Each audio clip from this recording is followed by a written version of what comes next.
జాతీయ తెలుగుదేశం పార్టీ అధ్యక్షులు, భారత రాజకీయ ధృవతార మన ప్రియతమ నేత నారా చంద్రబాబు నాయుడు గారికి నిందలు, అపనిందలు, దాడులు, ఎదురుదాడుల మధ్య ఎదిగి యువగలమై నవగలమై జనబలంతో సాగుతున్న మన నేత, యువనేత నారా లోకేష్ గారికి, వేదికపై ఉన్నటువంటి అతిరథ మహారథులకు, సభా ప్రాంగణంలో ఉన్నటువంటి అతిథులకు, గ్రామాల నుంచి, గడపల నుంచి, తండాల నుంచి, తాలూకాల నుంచి, హైవేల నుంచి, బైపాసుల నుంచి, వివిధ రాష్ట్రాల నుంచి, వివిధ దేశాల నుంచి పసుపు జెండాలతో పయనమై వచ్చినటువంటి తెలుగుదేశం పార్టీ కుటుంబ సభ్యులకు, పత్రికా విలేకరులకు, మీడియా ప్రతినిధులకు, సోషల్ మీడియా సోదరులకు నమస్కారాలు.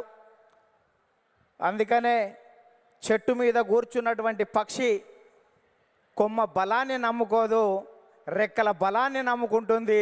తెలుగుదేశం పార్టీ కార్యకర్తల బలగాన్ని నమ్ముకుంటుంది. కాబట్టి కార్యకర్తలే ఈ పార్టీకి ఇంధనం. అందుకే మీకు నా తొలివందనం అని ఈ సందర్భంగా గుర్తు చేస్తున్నాను. అద్భుతమైనటువంటి వాతావరణం ఇది. మొన్నటి వరకు ఒక రకంగా ఉండే, మా కాడ ముక్కోడు పోయిండు, మీ కాడ తిక్కోడు పోయిండు. ఇవాళ ముక్కాయనేమో లిఫ్ట్ ఇరిగేషన్, తిక్కాయనేమో ఆత్మలతోటి మాట్లాడేటువంటి పరిస్థితి ఏర్పడ్డది. ఈ సమయంలో జనం కోసం, జాతి కోసం, పేదల కోసం, బీదల కోసం మహానాడు ఏర్పాటు చేసుకొని అధికారంలో ఉంటే ప్రజలకు చేయవలసిన దాని గురించి, ప్రతిపక్షంలో ఉంటే ప్రజా సమస్యల మీద మాట్లాడేటువంటి ఈ మహానాడు వేదికపై, ఈ మహత్తరమైన వేదికపై తెలుగు జాతి విశ్వఖ్యాతి అనేటువంటి అంశం మీద ఈ తీర్మానాన్ని బలపరిచే అవకాశం ఇచ్చిన బాబు గారికి ధన్యవాదాలు.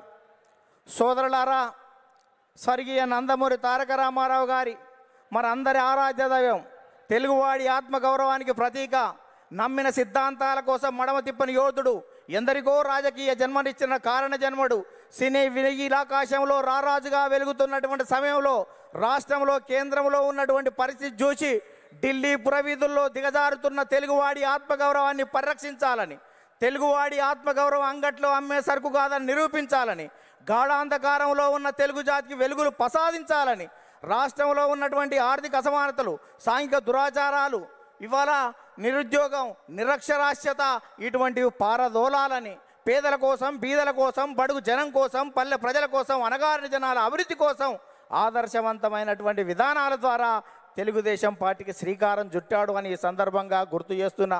అందుకనే తెలుగుదేశం పార్టీ ఆవిర్భావం తర్వాత రాష్ట్ర రాజకీయాల్లో పెను సంచలనం చంపింది. 9 నెలల్లోనే ఇవాళ అధికారంలోకి వచ్చినటువంటి చరిత్ర మనది. భారతదేశ రాజకీయాల్లో సంచలనాలు సృష్టించినటువంటి చరిత్ర మనది. ఒక ప్రాంతీయ పార్టీగా ఉండి భారత పార్లమెంట్లో ప్రతిపక్ష స్థాయిలో కూడా ఉండగలమని నిరూపించినటువంటి చరిత్ర మనది. భారత ప్రధానమంత్రులు, రాష్ట్రపతుల ఎన్నికలో కూడా ప్రధానమైన భూమిక పోషించినటువంటి చరిత్ర తెలుగుదేశం పార్టీ.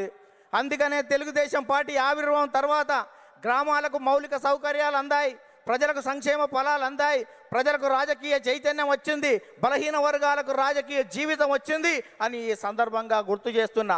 సామాజిక మార్పులకు స్వాగతం పలికాం, ఆర్థిక అభివృద్ధికి అందలం వేశాం, నిమ్న జాతర ఉద్ధరణ కోసం, బడుగు జన ఉద్ధరణ కోసం బాటలు వేశాము అని సందర్భంగా గుర్తు చేస్తున్నాను. అందుకని సోదరులారా,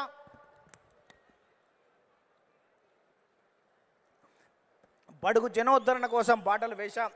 అందుకనే గతంలో రాజకీయాలు భూస్వాములు, ఆసాములు, జమీందారులు, జాగీర్దారులు, దేశ్ముఖులు, దేశ్ పాండేల కబంధ హస్తాలలో ఉన్నటువంటి రాజకీయాన్ని గరీబోళ్ళ ముంద ఉంచినటువంటి చరిత్ర తెలుగుదేశం పార్టీది.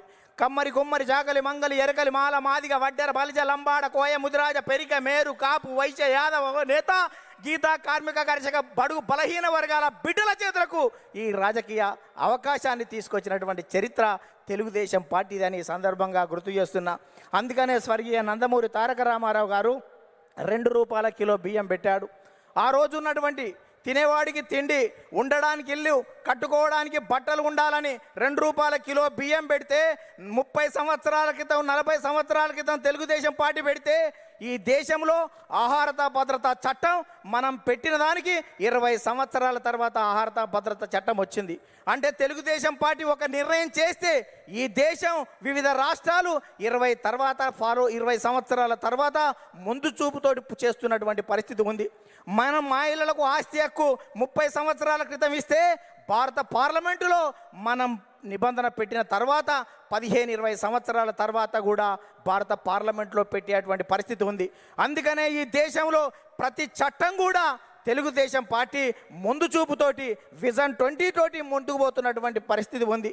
అందుకనే స్వర్గీయ నందమూరి తారక రామారావు గారు తర్వాత మన ప్రియతమ నేత నారా చంద్రబాబు నాయుడు గారు అధికారంలోకి వచ్చిన తర్వాత రామన్న రూపుదిద్దినటువంటి ఈ పార్టీని చంద్రన్న తీర్చిదిద్దాడు. అందుకనే విద్యకు ప్రాధాన్యత ఇవ్వాలనే ఉద్దేశంతో ఇవాళ సమైక్య రాష్ట్రంలో 23,000 పాఠశాలలు, 1,047 ఉర్దూ పాఠశాలలు, 40 రెసిడెన్షియల్ పాఠశాలలు, 4,352 అప్పర్ ప్రైమరీ స్కూళ్ళు, 906 ప్రైవేట్ జూనియర్ కళాశాలలు, 362 ప్రభుత్వ జూనియర్ కళాశాలలు, 131 ఇన్సెంటివ్ జూనియర్ కళాశాలలు, 1,295 డిగ్రీ కళాశాలలు, 275 బీఈడి, 276 ఎంసీఏ, 206 ఎంబీఏ, 188 ఇంజనీరింగ్ కాలేజీలు, ఇవాళ 26 మెడికల్ కాలేజీలు, 24 ఫిజియోథెరపీ కాలేజీలు ఏర్పాటు చేసి, 31 నర్సింగ్ కాలేజీలు ఏర్పాటు చేసి, 31 ఫార్మసీ కాలేజీలు ఏర్పాటు చేసి, ఇవాళ 1,60,000 టీచర్ పోస్టు భర్తీలు చేసి, 60,000 విద్యా వాలంటీర్ల నియామకం చేసి, కిలోమీటర్కి ఒక ప్రాథమిక పాఠశాల, 3 కిలోమీటర్లకు ఒక ఉన్నత పాఠశాల, మండలానికి ఒక జూనియర్ కళాశాల, రెవెన్యూ డివిజన్కి ఒక ఇంజనీరింగ్ కళాశాల, జిల్లాకు ఒక మెడికల్ కాలేజీ ఏర్పాటు చేసి 17% అక్షర శాతాన్ని పెంచి ప్రపంచవ్యాప్తంగా వస్తున్నటువంటి అవకాశాలని పునికి పుచ్చుకొని వెతికి పట్టుకునే దమ్మును, ధైర్యాన్ని, చైతన్యాన్ని, స్ఫూర్తి ఇచ్చినటువంటి చరిత్ర మన నారా చంద్రబాబు నాయుడు గారు దాన్ని ఈ సందర్భంగా గుర్తు చేస్తున్నా. అందుకనే యువత నేడు నారా అంటే రా అని పిలుస్తున్నటువంటి తరుణం ఆసన్నమైంది అని ఈ సందర్భంగా గుర్తు చేస్తున్నా. చంద్రబాబు నాయుడు గారు ఐటీ తేవడం వల్ల ఇన్ఫోసిస్ వచ్చింది, ఐఆర్డీఏ వచ్చింది, ట్రిపుల్ ఐటీ వచ్చింది, ఐఎస్బి వచ్చింది, ఐసిఐ వచ్చింది, నల్సార్ వచ్చింది, నేషనల్ ఇన్స్టిట్యూట్ ఆఫ్ కన్స్ట్రక్షన్ వచ్చింది, ఇటువంటి జినోమ్ వ్యాలీ వచ్చింది, ఔటర్ రింగ్ రోడ్ అంకురార్పణ చేశాం, ఇవాళ ఇంటర్నేషనల్ స్టేడియాలు కట్టాం, ఇంటర్నేషనల్ స్టేడియాలు, ఎయిర్పోర్ట్లు నిర్మాణం చేశాం.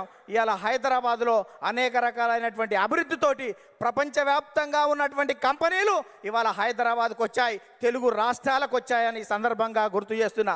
తెలుగుదేశం పార్టీ ప్రపంచవ్యాప్తంగా ఉన్నటువంటి తెలుగు వాళ్ళ కోసమే పనిచేస్తుంది అని ఈ సందర్భంగా గుర్తు చేస్తున్నాను. తెలుగు రాష్ట్రాల అభివృద్ధికి అడుగులు నేర్పినటువంటి చరిత్ర తెలుగుదేశం పార్టీది. తెలుగు రాష్ట్రాలలో ప్రగతిని పరుగులు తీయించినటువంటి చరిత్ర ఇవాళ తెలుగుదేశం పార్టీదని ఈ సందర్భంగా గుర్తు చేస్తున్నాను. అందుకనే సోదరులారా, ఇవాళ ప్రపంచవ్యాప్తంగా నారా చంద్రబాబు నాయుడు గారి మీద ఉన్నటువంటి మమకారంతో ఇవాళ చంద్రబాబు నాయుడు గారు అనుక్షణం, ప్రతిరోజు, ప్రతి గంట, ప్రతి నిమిషం, ప్రతి క్షణం ప్రపంచవ్యాప్తంగా వచ్చినటువంటి మార్పులను గ్రహిస్తూ మనని చైతన్యం చేస్తూ ఆ వైపు మనల్ని తీర్చిదిద్దు తెలుగు జాతిని మహోన్నత జాతిగా తీర్చిదిద్దేటువంటి దానికి శ్రీకారం చుట్టాడు అని ఈ సందర్భంగా గుర్తు చేస్తున్నా. అందుకనే తెలుగుదేశం పార్టీ 20 సంవత్సరాల క్రితం చంద్రబాబు నాయుడు గారు జినోమ్ వ్యాలీ పెడితే కోవిడ్ టైంలో వ్యాక్సిన్ జినోమ్ వ్యాలీ నుంచి వచ్చి భారతదేశం మొత్తం ఇవాళ గర్వించదగ్గటువంటి వ్యాక్సిన్ 20 సంవత్సరాల క్రితం చంద్రబాబు నాయుడు గారు పెట్టిన జినోమ్ వ్యాలీలో తయారయ్యింది అంటే దేశం మొత్తం కూడా చంద్రబాబు నాయుడు గారికి ధన్యవాదాలు చెప్పవలసినటువంటి అవసరం ఉంది అని సందర్భంగా గుర్తు చేస్తున్నాను. అందుకనే అనేక మంది నేతలు రాజకీయంగా ఎన్ని విమర్శలు చేసినా మాన్యశ్రీ ప్రధానమంత్రి సైతం చంద్రబాబు నాయుడు గారి గురించి అనేక విషయాలు చెప్పారు. ముందు చూపుతో ఉన్నటువంటి అతని నాయకత్వాన్ని నేను అనుక్షణం చూస్తూ ఉంటానని చెప్పాడు. 20 సంవత్సరాల క్రితం చంద్రబాబు నాయుడు గారు టూరిజం గురించి చెప్తే ఎగతాళి చేసినటువంటి కమ్యూనిస్టులు మొన్న మా తెలంగాణ అసెంబ్లీలోనే టూరిజం అంటే మేము అపార్థం చేసుకున్నాం, అది అద్భుతం అని చెప్పినటువంటి పరిస్థితి చూసాం. అందుకనే ఇవాళటువంటి తెలంగాణలో ఉన్నటువంటి కొన్ని శక్తులు మనం నిత్యం వ్యతిరేకించే వాళ్ళు అనేక సందర్భాల్లో కూడా మనం చేసినటువంటి చంద్రబాబు నాయుడు గారి జినోమ్ వ్యాలీ గురించి కానీ ఆర్థిక అభివృద్ధిని ఏ రకంగా ముందుకు తీసుకువెళ్ళాడనేటువంటి విషయం ఒప్పుకున్నటువంటి ఉంది. అందుకనే ఇవాళ 2 రాష్ట్రాల్లో ప్రపంచంలో ఉన్నటువంటి తెలుగు వాళ్ళందరికీ తెలుగుదేశం జెండా కింద తెలుగు రాష్ట్రాలు కాదు, ప్రపంచవ్యాప్తంగా ఈ తెలుగు జాతి ఏకం కావాలి. తెలుగుదేశం జెండా కింద మనం అందరం ఐక్యంగా ముందుకు సాగుతూ ప్రపంచంలో ఒక గొప్ప జాతిగా మనం కీర్తి గడించవలసిన అవసరం ఉందని చెప్తూ ఆ కార్యక్రమానికి శ్రీకారం చుట్టిన నారా చంద్రబాబు నాయుడు గారికి, లోకేష్ గారికి ప్రత్యేక ధన్యవాదాలు చెబుతూ మనం అందరం కలిసి కట్టుగా